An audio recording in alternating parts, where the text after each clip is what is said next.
Welcome to Samba Samba. Enjoy the video. In this video, I will explain how to replace BMW 1 Series wing mirror glass full guide. First, remove the mirror housing and unplug any heating connectors, then carefully pry out the broken glass with a plastic trim tool. Clean the backing plate and apply new adhesive pads or glue as recommended.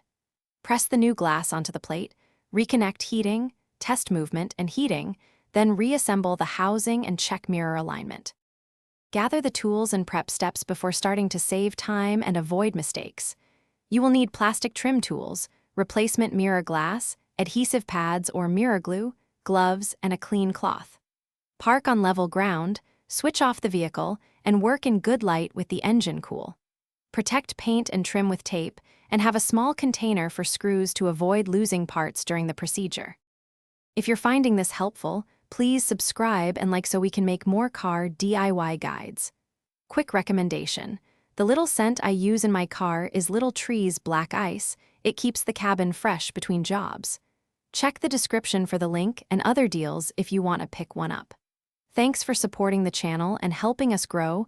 Now let's get back to the video. Begin removing the old mirror glass carefully to avoid injury and damage. Pry trim clips gently, then detach glass by releasing clips or connectors while supporting broken glass with tape. If heated, disconnect the wiring harness before full removal and note connector orientation. Remove adhesive residue from the backing plate, inspect the housing for damage, and replace any broken clips. Keep parts organized for smooth reassembly, and fit the new glass before final bonding. Thanks for watching. Consider subscribing if we helped you.